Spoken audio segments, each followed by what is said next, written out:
How to lose belly fat. Belly fat అంటే కడుపు భాగంలో పేరుకొని పోయే ఫ్యాట్ అండి. అది తగ్గడానికి చాలామంది ప్రయత్నిస్తూ ఉంటారు, ఎక్సర్సైజెస్ చేస్తూ ఉంటారు, డైట్లో మార్పులు చేస్తూ ఉంటారు, అయినా చాలా కష్టంగా ఉంటుంది బెల్లీ ఫ్యాట్ తగ్గడం. ఈ వీడియోలో మనం బెల్లీ ఫ్యాట్ గల కారణాలు, బెల్లీ ఫ్యాట్ వల్ల వచ్చే ప్రమాదాలు, కడుపు భాగంలో పేర్కొన్న ఫ్యాట్ని ఎలా తగ్గించుకోవాలి వంటి వివరాల గురించి చూద్దాం. హాయ్, నేను డాక్టర్ దీప్తి కారేటి ఇన్మెన్స్ క్లినిక్స్ నుండి. బెల్లీ ఫ్యాట్లో 2 రకాలు ఉంటాయండి. కడుపు భాగంలో పేర్కొనే ఫ్యాట్లో మొదటిది సబ్క్యూటేనియస్ ఫ్యాట్ అంటాము, రెండవది విజరల్ ఫ్యాట్. సబ్క్యూటేనియస్ ఫ్యాట్ అంటే చర్మం కిందనే ఉంటుంది, మనం పట్టుకొని చూస్తే ఒక ఫ్యాట్ బండిల్లా ఉంటుంది కదా, అది సబ్క్యూటేనియస్ ఫ్యాట్ అంటాము. కడుపు భాగంలో ఉండే ఫ్యాట్లో 80% వరకు ఈ సబ్క్యూటేనియస్ ఫ్యాట్ ఉంటుంది. కేవలం 10 to 15% మాత్రమే విజరల్ ఫ్యాట్ అంటాము. అంటే కడుపు లోపల, అబ్డోమెన్ లోపల ఉన్న అవయవాల చుట్టూ పేరుకొని పోయే ఫ్యాట్నే విజరల్ ఫ్యాట్ అంటాము. ఈ సబ్క్యూటేనియస్ ఫ్యాట్ మనకు కనిపిస్తూ ఉంటుంది కానీ విజరల్ ఫ్యాట్ మనకి కనపడదు. కానీ ఈ విజరల్ ఫ్యాట్ అనేది చాలా ప్రమాదకరమైనది ఆరోగ్యానికి. ఎందుకంటే విజరల్ ఫ్యాట్ మెటబాలిక్గా యాక్టివ్గా ఉంటుంది. గ్లూకోకార్టికాయిడ్, అడ్రినర్జిక్ రిసెప్టర్స్ ఇందులో ఎక్కువగా ఉంటాయి. లైపోలైసిస్ అంటాం, అంటే ఈ ఫ్యాటే బ్రేక్ డౌన్ అయిపోయి ఫ్రీ ఫ్యాటీ యాసిడ్స్ అనేవి మన బ్లడ్ సర్క్యులేషన్లోకి విడుదలవుతాయి. కాబట్టి దీనివల్లనే రక్తనాళాల్లో అథెరోస్క్లెరోటిక్ ప్లేక్, లిపిడ్ అంటే ఫ్యాట్ అక్యుములేషన్ అవ్వడం ఆ ప్లాక్లో, దానివల్ల గుండెకి వెళ్ళే రక్తనాళాలు బ్లాక్ అవ్వడము, బ్రెయిన్ స్ట్రోక్ రావడము, ఇవన్నీ కూడా చూస్తూ ఉంటాము. విజరల్ ఫ్యాట్ మనం తగ్గించుకోవాలి అంటే మనం కొన్ని జాగ్రత్తలు పాటించాలండి.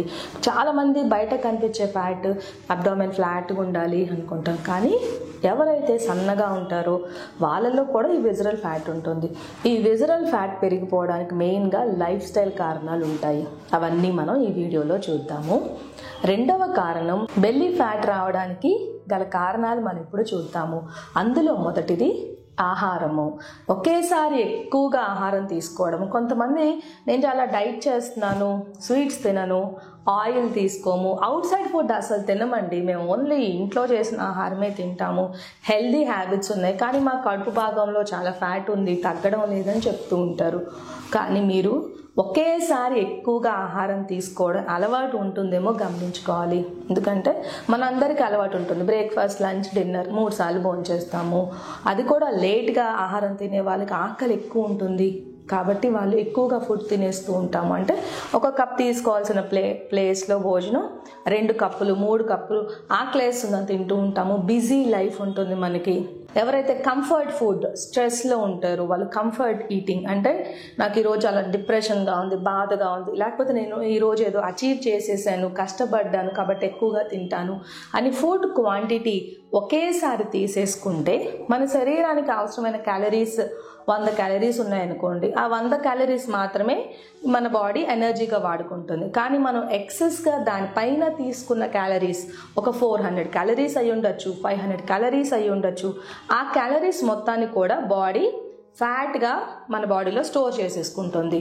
ఆ ఫ్యాటే కడుపు భాగంలో సబ్క్యూటేనియస్ ఫ్యాట్గా, కొంతమందికి అవయవాల చుట్టూరు విజరల్ ఫ్యాట్గా డిపాజిట్ అవుతుందన్నమాట.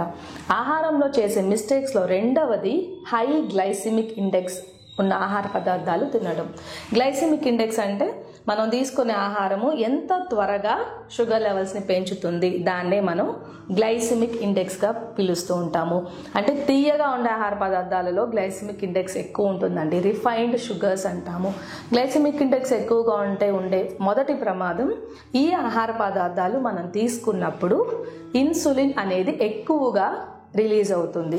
ఇన్సులిన్ హార్మోన్కి లైపోజెనసిస్ అంటాము. అంటే మనం తీసుకున్న ఆహారము మన బాడీకి అవసరమైన క్యాలరీస్ దాటిపోతే మిగిలిన క్యాలరీస్ అన్నీ కూడా ఫ్యాట్గా మారిపోతాయి అన్నమాట. లైపోజెనసిస్ అంటే ఫ్యాట్ కొత్తగా తయారవుతుంది.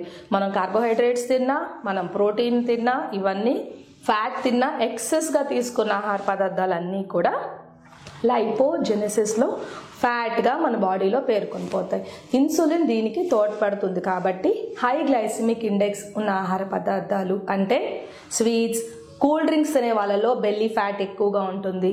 కేక్స్, బిస్కెట్స్, బేకరీ ప్రోడక్ట్స్ ఇవన్నీ రెగ్యులర్గా హై క్వాంటిటీలో కన్జ్యూమ్ చేస్తే ఖచ్చితంగా బెల్లీ ఫ్యాట్ వచ్చే అవకాశాలు ఉంటాయి.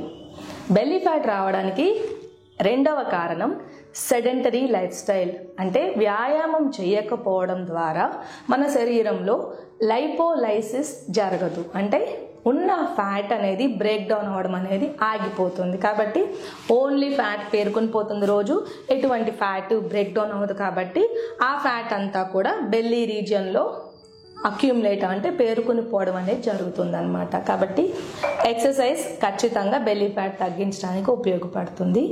బెల్లీ ఫ్యాట్ రావడానికి మూడవ కారణం హార్మోనల్ ఇంబ్యాలెన్స్ అంటాము. అంటే మన బాడీలో హైపోథాలమిక్ పిట్యూటరీ అడ్రినల్ యాక్సిస్ ఉంటుంది. అంటే మెదడులో ఉండే హైపోథాలమస్ మరియు పిట్యూటరీ గ్లాండ్ మరియు అడ్రినల్ గ్లాండ్ కూడా ఉంటుంది. దీనికి ఒక యాక్సిస్ ఉంటుంది అనమాట. ఇది నార్మల్గా పనిచేస్తే మనకి ఎటువంటి ప్రాబ్లమ్స్ ఉండవు. ఎవరిలో అయితే ఒత్తిడి ఎక్కువగా ఉంటుందో వాళ్ళలో కార్టిజోల్ అనే హార్మోన్, స్ట్రెస్ హార్మోన్ అంటాము, ఈ హార్మోన్ పెరిగిపోతుంది. కార్టిజోల్ హార్మోన్ పెరిగిపోయిన వాళ్ళలో లైపోజెనసిస్ పెరిగిపోతుంది, అంటే ఫ్యాట్ అక్యుములేషన్ జరుగుతుంది, ఫ్యాట్ బ్రేక్ డౌన్ తగ్గిపోతుంది. కార్టిజోల్ హార్మోన్ వలన మన శరీరంలో జరిగే మార్పులలో ముఖ్యంగా బెల్లీ ఫ్యాట్ అక్యుములేట్ అవ్వడం అనేది జరుగుతుందన్నమాట.